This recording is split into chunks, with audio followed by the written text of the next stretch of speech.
नमस्कार मित्रांनो, सुस्वागतम. मुरांबा मालिकेच्या आजच्या भागामध्ये रमा आणि रेवा ह्या घरी नसतात. रमा ही रेवाच्या मागे मंगळसूत्र घेण्यासाठी गेलेली असते, तिचा पाठलाग करत.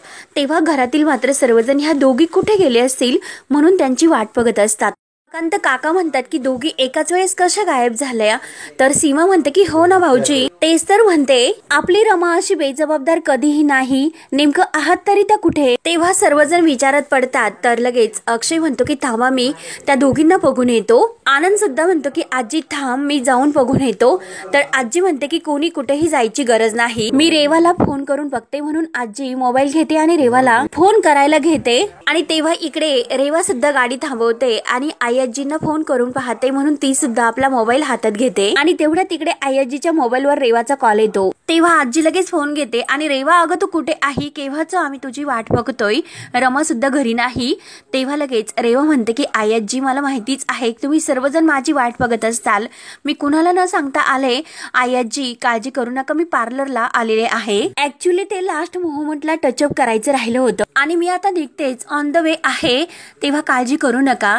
तेव्हा आजी म्हणते की अगं येथे हळदीचा कार्यक्रम सुरू सुद्धा झाला आणि तुम्ही दोघी सुद्धा येते नाही कार्यक्रम सुरू करायचा. तेव्हा रेवा म्हणते की डोंट वरी आजी, लगेच आले. तेव्हा पटकनी म्हणून आजी फोन ठेवते. तर अक्षय विचारतो की काय आजी, कुठे आहे ती. तेव्हा आजी सांगते की ती पार्लरला गेली होती, तिकडे तिला उशीर झाला, येतेच आता टचअप करायला. तेव्हा सीमा म्हणते की काय टचअप. तर लगेच कावेरी विचारते की पण अहो रमा कुठे. तेव्हा अस्मित सुद्धा म्हणतो की हो ना अक्षय, अरे रमा कुठे असेल. तेव्हा आजी म्हणते की रमाचं मात्र काही माहिती नाही, ती रेवा बरोबर नाही एवढं मात्र नक्की, आणि असून द्या ती रमा कुठे हुंदाडायला गेली तिचं तिलाच माहिती. त्यानंतर इकडे रोडवर रमा उभी असते आणि रिक्षाला हात वरगून रिक्षा थांबवण्याचा प्रयत्न करते, परंतु कोणतीही रिक्षा थांबायला तयार नसते. तेव्हा रमा लगेच पंकज काकांना फोन करते. तेव्हा काका रमाचा फोन बघून म्हणतात की रमा, आणि फोन घेतात. तेव्हा रमा म्हणते की काका ऐका ना, अहो मला तुमची मदत हवी आहे. काका म्हणतात की अगं बोल ना रमा, काय झालं. तेव्हा रमा म्हणते की अहो एका ठिकाणी मी अडकले आणि मला इथून हळदीला जायचे, परंतु येथे मात्र रिक्षा वगैरे काहीच नाही, कुठली गाडी सुद्धा दिसत नाही. तेव्हा काका म्हणतात की अगं रमा, तू अशा ठिकाणी गेलीस कशाला. तेव्हा रमा म्हणते की ते सगळं मी तुम्हाला नंतर सांगते, परंतु आता मात्र मला इथून घरी पोहोचायचे हळदीसाठी, तुम्ही प्लीज माझ्यासाठी काहीतरी करा. तेव्हा काका म्हणतात की बरं, अगं रमा मला एक गोष्ट सांग, नक्की आता तू कुठल्या एरियामध्ये आहे. रमा म्हणते की अहो मी ह्या पाषाण एरियात आहे. तेव्हा काका म्हणतात की हो रमा, अगं काळजी करू नको, माझा एक मित्र तेथेच त्याची गाडी घेऊन डिलिव्हरी करण्यासाठी गेलेला आहे, तुम्हाला तुझं लोकेशन काढून म्हणजे पाठव, मी त्याला तेथे पाठवतो. तेव्हा रमा मात्र ती कोणत्या ठिकाणी आहे ते लोकेशन लगेच काकांना सेंड करते. तेव्हा तो मित्र लगेच रमाला तिकडे लोकेशन पाठवल्या ठिकाणी घ्यायला येतो आणि रेवा ही आपल्या गाडीमध्ये बसलेली असते, आरशामध्ये डोकावून बघते आणि खूप चिडते की माय गॉड, या रमामुळे माझा सर्व मेकअप हा खराब झाला. तर तेव्हा ती परत मेकअप करायला घेते आणि तेवढ्यात रमा आपली मस्त त्या बाईकवरून पंकज काकाच्या मित्राबरोबर घरी निघून जाते, ते पण रेवाच्या अगोदर. आता मात्र मेकअप झाल्यानंतर सर्व काही अगदी परफेक्ट दिसतं. त्या रमाने सर्व मेकअप खराब करून ठेवला होता. आता लवकर घरी मला पोहोचावे लागणार, परंतु ती बिचारी रमा आता तिकडेच, तिला काही रिक्षा सुद्धा मिळणार नाही आणि घरी पोहोचण्यासाठी तिला बराचसा वेळ लागेल आणि तिला तिकडे घेण्यासाठी सुद्धा आता कुणी काही पोहोचू शकत नाही. म्हणून रेवाला खूप आनंद होत असतो. आणि आता रमा जेव्हा घरी पोहोचेल तेव्हा मात्र आता हळदीचे जे काही हे विधी आहे ते तर पूर्ण झालेले असेल, म्हणून रेवा तर खूपच खुश होते आणि जायला निघते. त्यानंतर इकडे घरी मात्र सर्वजण हळदीची तयारी करतात. अस्मित आणि अक्षय मात्र अगदी नटून थटून पाटावर बसतात आणि तेवढ्यात गाडीतून रेवा घरी येते. अक्षय, आनंद आणि अस्मित त्यांच्या छान गप्पा सुरू असतात, परंतु आजी मात्र रेवा काही अजून आल्यामुळे तिचा चेहरा मात्र अगदी गंभीरच असतो आणि धावतच रेवा दरवाजात येते आणि सर्वांना बघून हसते. हॅलो माय लवली फॅमिली असे जेव्हा म्हणते तेव्हा सर्वांचे लक्ष रेवाकडे जाते. सॉरी जरा मला लेट झालं, कारण मी पार्लरमध्ये होते. सर्वजण मात्र रेवाकडे बघत असतात, कोणी काही विचारत नाही, परंतु रेवा जेव्हा समोर पाहते तर आपली रमा मस्त अशी तेथे हळदीला बसलेली असते. रमाला बघून रेवाचा मात्र असा जळफळाट होतो. रमा मात्र हसून तिच्याकडे बघत असते, तर रेवा सुद्धा हसण्याचे नाटक करते आणि काय रमा तू. रमा म्हणते की हो मी. तर रेवा विचार करते की ही माझ्या अगोदर येथे पोहोचलीच कशी असेल. तेव्हा आजी म्हणते की रेवा अगं किती वेळ, तू तर अर्धाच तास म्हटली होती आणि किती वेळ झाला येण्यासाठी. तेव्हा अक्षय म्हणतो की आजी अगं ठीक आहे, जाऊन दे, तेव्हा रेवा म्हणते की आजी अहो मी तुम्हाला सांगितलं ना लास्ट म्हणजे मोमेंटला माझा टचअप राहिला होता आणि तोच करून आले मी, सॉरी. तेव्हा अक्षय म्हणतो की ब्युटिफुल. तर रमा म्हणते की अगं हळदीपेक्षा मेकअप महत्वाचा आहे का? तेव्हा रेवा म्हणते की हो मेकअप माझा पैसे माझे. मग रमा मीच ठरवणार ना मला काय करायचे ते. तेव्हा कावेरी आणि मंगल मावशीला ह्या रेवाचा खूप राग येतो. तेव्हा अक्षय म्हणतो की चला बरं ठीक आहे, चला आता भांडणं वगैरे सोडून द्या आणि चला हळदीचा कार्यक्रम सुरू करूया. रेवा लाडात म्हणते की अक्षय अरे बघ ना की हिला काय माहिती की मेकअप केल्यानंतर सुंदर दिसायचं असतं. अक्षय म्हणतो की अगं सोड ना जाऊन दे. तेव्हा रमा म्हणते की हो ना अगं खरं आहे ते, कारण तुझ्या चेहऱ्याच्या रंगाकडे बघून कळतंय की काय ते. तेव्हा जान्हवी लगेच म्हणते की रेवा अगं एक सेकंद, याला काही मेकअप नाही म्हणत.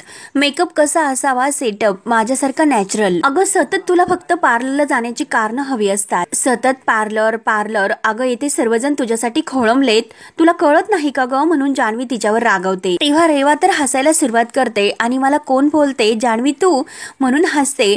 तेव्हा लगेच जान्हवीला राग येतो. जान्हवी म्हणते की हे पग रेवा. तर आजी म्हणते की पुरे आता भांडणं बंद करा. अगं रेवा लवकर ये, हळद लावायची ना आता. रेवा म्हणते की हो हो आणि खूपच खुश होते. तेव्हा 4 पाट ठेवले जातात. रमा आणि अक्षय शेजारच्या पाटावर मध्ये बसलेले असतात. अस्मित हा कडेने आणि रेवा सुद्धा कडेने असते. त्यानंतर आद्या लगेच हळदीचे ताट आणि मंडोळ्या घेऊन येते. सीमा ही आपल्या हाताने त्यांना मंडोळ्या बांधते. तेव्हा सर्वजण अगदी खुश असतात. आपली रमा सुद्धा खूप खुश असते. कावेरी आणि मंगलामावशी रमाचं रूप बघून एकमेकींकडे बघून खुश होतात. तेव्हा मात्र रमा ही अक्षयकडे मंडोळ्या बांधताना बघत असते. तेव्हा आद्या हळदीचा जो सेट आहे ते फुलांच्या माळा त्या रमा आणि रेवाच्या गळ्यात घालतात. दोघे खूप खुश असतात. तेव्हा लगेच आता सीमा त्यांचं औक्षण करायला घेते. तेव्हा आनंद हा अस्मितचा खुशून गालगुच्च ओढत असतो. तेव्हा अस्मित सुद्धा खूप खुश असतो. तर सीमा त्यांचे औक्षण करते. तेव्हा सीमा खुश होऊन अगदी त्या दोघांना हळद लावते. त्यावर आद्याही त्या दोघांना खुश होत हळद लावते. त्यानंतर मंगला मावशी लावते आणि त्यानंतर कावेरी उठते. कावेरी सुद्धा अगदी खुश होऊन अस्मिता आणि अक्षयला हळद लावते. अस्मिता आणि अक्षय खूप खुश असतात. शशिकांत सुद्धा खूप खुश होऊन बघत असतो. घरातील वातावरण खूप सुंदर असतं आणि खूप छान असं हळदीचा कार्यक्रम हा सुरू असतो. तेव्हा त्यावर हळद लावून झाल्यानंतर मग आजी म्हणते की चला आता अक्षय आणि अस्मितची हळद लावून झाली तर अक्षयची उष्टी हळद रेवाला आणि अस्मितची उष्टी हळद ही रमाला लावा असे ती सांगते. तेव्हा मात्र रमा अगदी खुश असते. तिला हे माहिती असतं की आता अक्षयची उष्टी हळद ही तिलाच लागणार. तेव्हा लगेच परत रमाचा चेहरा गंभीर होतो आणि सर्वांना मात्र आता नेमकं कसे करायचे म्हणून सर्वांच्या चेहऱ्यावर अगदी असे विचाराची भावना तयार होते. कारण कावेरी सुद्धा मंगला मावशीला विचारते की आता कसे होणार.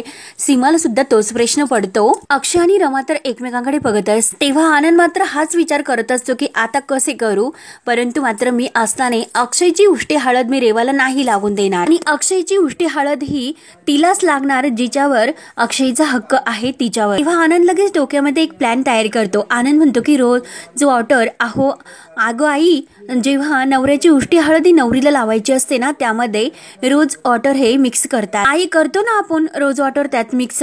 तेव्हा सीमाला समजते. सीमा म्हणते की हो हो अरे मग घाल ना तू त्यामध्ये रोज वॉटर. तेव्हा लगेच आनंद हा आद्याला म्हणतो की मुन्ना चल आपण त्यामध्ये रोज वॉटर टाकून आणून घेऊयात. तेव्हा आनंद आणि आद्या ज्या काही हळदीच्या त्या वाट्या आहेत त्या घेतात आणि लगेच किचनमध्ये येतात. किचनमध्ये आल्यानंतर आनंद म्हणतो की मुन्ना.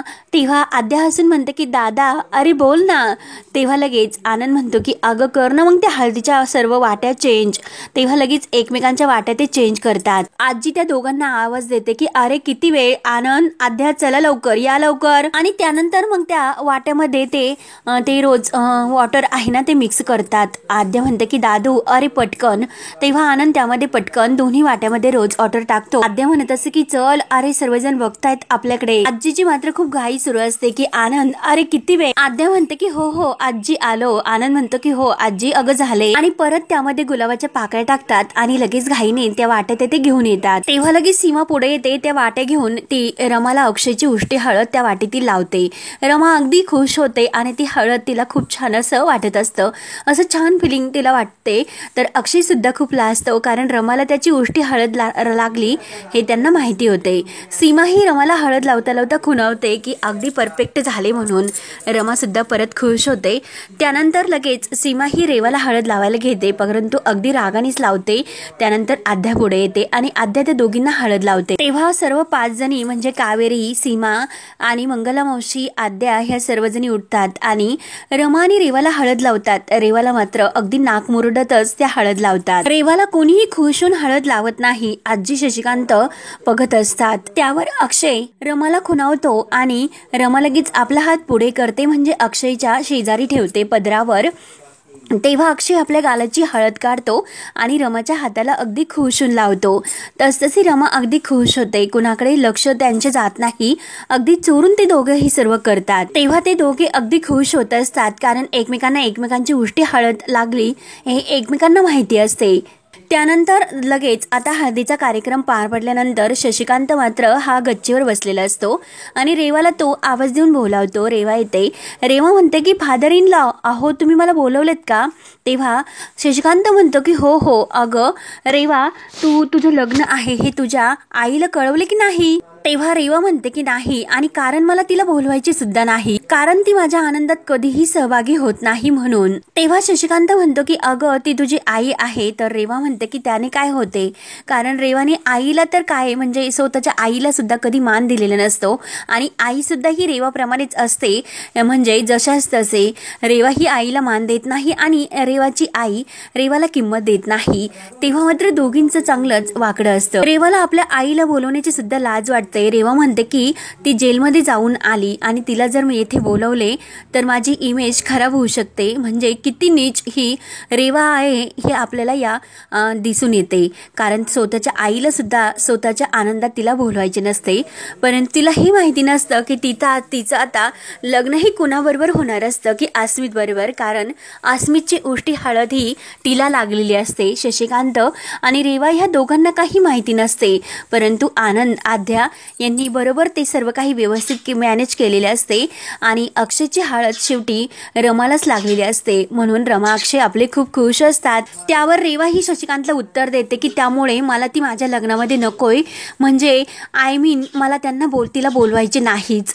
तेव्हा शशिकांत तिला समजवण्याचा खूप प्रयत्न करतो की रेवा अगं एक गोष्ट लक्षात ठेव की तिच्यामुळे तुझं लग्न अक्षय बरोबर होतंय. तेव्हा रेवा म्हणते की फादर इन लॉ, माझा डिसिजन झालेला आहे, मला तिला लग्नाला बोलवायचे नाही आणि जर तुम्हाला इतकाच पुळका असेल, तुम्हाला बोलवायचे असेल लग्नाला, तर मी तुम्हाला स्पष्ट एक निर्णय सांगते की ती जर या लग्नामध्ये तुम्ही तिला बोलावलं तर मी ह्या लग्नात उभी नाही राहणार. म्हणून ती शशिकांतला धमकावते आणि तोरतोराने आलेच असे बोलून ती खाली निघून जाते.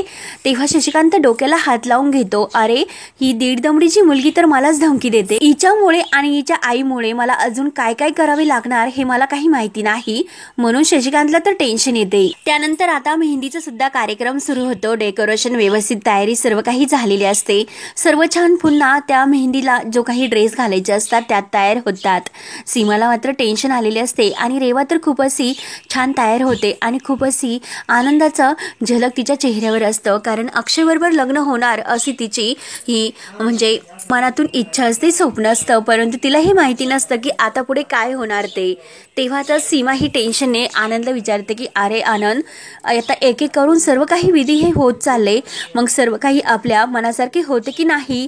तेव्हा आनंद हा आईला समजावतो, म्हणजे सीमाला, आई अगं तू असे इतके टेन्शन घेऊ नको, अक्षय आहे ना, तो करेन काहीतरी, तू कशाला इतकं टेन्शन घेतेस, डोंट वरी. तर कावेरीला सुद्धा खूप टेन्शन येते. कावेरी सुद्धा म्हणते खरंच सीमा, अगं मला काय करू खरंच काहीच कळत नाही, आपल्या मनासारखे तर होईल ना सर्व काही? मला सुद्धा तोच विचार माझ्या मनात येतो ग. सीमा म्हणते की हो ना, अरे हे सर्व जे नाटक चालू आहे तर ते असे वाटते की हे सर्व खरं चालू आहे असे दिसते. तेव्हा आनंद त्या दोघींना समजावतो की आई अगं तुम्ही दोघी उगाच टेन्शन घेतात, अगं नाटक म्हणजे काय असतं की सत्याचा आभास निर्माण करणं. आता हे सर्व आपण त्या रेवा समोर आभासच निर्माण करतो, हे तुम्हाला कळते का? तेव्हा मात्र रेवाच्या हातावर एक मुलगी मेहंदी काढत असते आणि रमा सुद्धा तेथे खूप छान तयार झालेली असते आणि तिच्या हातावर सुद्धा मेहंदी दुसरी मुलगी काढत असते आणि रेवा आणि रमा तर अगदी खुश असतात. रेवाला असे वाटते की आता माझ्या मनासारखे होणार आहे आणि आता अक्षयच्या नावाची मेहंदी सुद्धा तिच्या हातावर लागणार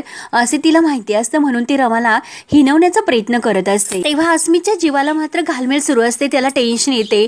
तो लगेच उठतो आणि रमाला खुणावतो की रमा, आणि परत म्हणतो की रमा अगं ऐक ना, मला जरा तुझ्याशी बोलायचं होतं. रमा म्हणते की अरे अस्मित बोल ना मग. तेव्हा अस्मित म्हणतो की अगं येथे नाही बोलता येणार, जरा बाजूला चल ना रमा. रेवा मात्र त्यांच्याकडे अगदी कान डोकारून बघत असते की नक्की ह्या दोघांचं काय चाललं ते. रमा मात्र अगदी लाजत म्हणते की अस्मित अरे तू हो पुढे मी आले। तेव्हा अस्मित म्हणतो की हो हो रमा लवकर ये बर का। आद्या मात्र ही रमाला चिडवते की वाव खरंच क्या बात आहे, लग्ना अगोदर तुम्हाला असे प्रायव्हेट बोलायचे का।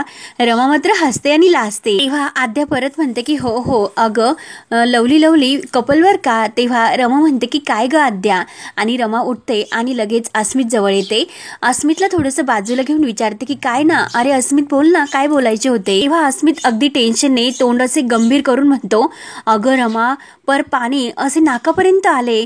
तेव्हा रमा मात्र हसून अस्मितला म्हणते की अरे तोंड जरा असे छान कर, हस बरं प्रेम आणि बोल आता। तेव्हा अस्मित हसून म्हणतो की पाणी नाकापर्यंत आले रमा आता, म्हणजे हेच बघ ना ग आता मेहंदी सुद्धा लागली। तेव्हा रमा मात्र अगदी खुश होऊन आपल्या हातावरची मेहंदी अस्मितला दाखवते। तेव्हा अस्मित म्हणतो की हो हो छान आहे। रमा म्हणते की हो हो माहिती आहे मग, आणि आपला हात ती अस्मितला दाखवत असते। तेव्हा अस्मित म्हणतो की अगं रमा उद्या लग्नाचा मुहूर्त आहे आणि पण अगं हसून काय विचारतेस। तेव्हा रमा म्हणते की हो ना अस्मित अरे ते सुद्धा माहिती आहे, आणि पुन्हा ती हात पुढे करून दाखवत असते की बघ ना रे। तेव्हा अस्मित म्हणतो की अगं रमा तू इतकी कॅज्युअल कशी असू शकते, अगं आपल्याला खरं लग्न तर नाही ना करायचे, असे करू नको रमा नाहीतर माझी गोटी होईल ग। तेव्हा रमा थोडीशी रागावून म्हणते की काय गोटी होईल, आणि हसना रमा सुद्धा हसते आणि अस्मितला हसायला सांगते आणि हे बघ तू घाबरू नकोस, आपण जसे ठरवले आहे तसेच होणार आहे, तू मात्र काळजी करू नको आणि इतके टेन्शन घेऊ नकोस। तेव्हा अस्मित घाबरतो। अस्मित म्हणतो की रमा अगं असे नको ना वागू, खरंच मी या सर्वांमध्ये अडकतोस ग। तेव्हा रमा मात्र हसते। रमा म्हणते की अरे मी तरी तुला सांगितले ना सर्व काही छान होणार आहे, तू फक्त हसत राहा, हास बरं। चेहऱ्यावर मात्र असं टेन्शन दिसून देऊ नकोस नाहीतर त्यांना संशय येईल। रेवा मात्र त्यांच्याकडे लक्ष ठेवूनच असते। रमा म्हणते की हे बघ मेहंदी आणि छानच राहा, आणि मला असे थांबता येणार नाही, मला जावे लागेल असे लाजत ती सर्वांना दाखवण्यासाठी अस्मितची अगदी हसून बोलते आणि परत म्हणते की हास प्रेम, आणि दोघे एकमेकांना टाळी देतात आणि अगदी खुश होऊन हसतात। रमा पुन्हा त्याला आपली मेहंदी दाखवण्यासाठी हात वर करते। अस्मित म्हणतो की हो हो छान छान। तेव्हा रमा ही पुन्हा मेहंदी काढायला येऊन बसते तर रेवा विचारते की काय ग कशाला गेली होतीस, काही सिक्रेट होतं का, एवढ्या घाईघाईत तू गेली। तेव्हा रमा फक्त हो म्हणते। रेवा विचारते की काय ग रमा तू काही शाळा करणार आहेस का, अक्षय आज तुझा तर होणार नाहीस ना, म्हणून रेवाला गंभीरपणे टेन्शन येतं। रमा मात्र हसत असते। रमा खूप छान उत्तर देते की अगं रेवा असे कसे होईल, यांच्यासाठी माझ्या मनात खरंच खूप छान जागा आहे। तेव्हा रमा हसत असते, परंतु रेवाला मात्र तिचा तो हसरा चेहरा काही बघवत नाही, आणि तिचा तो हसरा चेहरा बघून रेवाला मात्र टेन्शन येते आणि गंभीर सारखं ती रमाकडे बघत असते अगदी एकटक, त्यामुळे तिला आणखीन जाळव फील होतं। तर हा भाग येथे संपतो। पुढील भागामध्ये मुद्दाम रमाला जाळण्यासाठी ती मंगळसूत्र आहे तर रेवा बाहेर घेऊन येते। रमा तिच्या मागे धावतच येते आणि तिच्या हातातून ते मंगळसूत्र घ्यायचं असतं।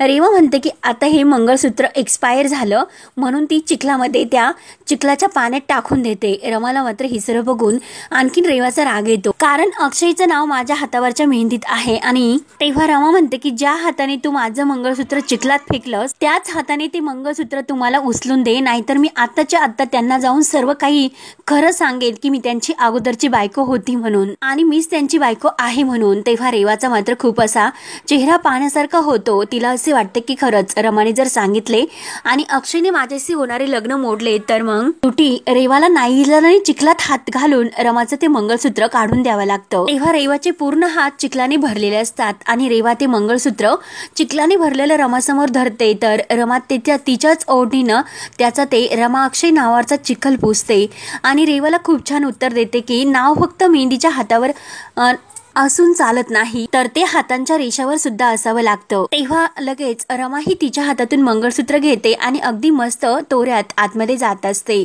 रेवा जेव्हा आपल्या हाताकडे बघते तर रेवाची पूर्णपणे मेहंदी पुसून गेलेली असते आणि आपला हात बघून रेवाचा मात्र अगदी पोपट बनतो आणि अगदी नाराज होऊन ती आपल्या हाताकडे बघत असते, कारण सर्व मेहंदी ही चिखलाने पुसून गेलेली असते। तेव्हा रेवाला खूप आता टेन्शन येतं। तर आता पुढे काय काय होत राहणार हे पाहण्यासाठी आपल्या चॅनलला नक्की सबस्क्राईब करत रहा। धन्यवाद।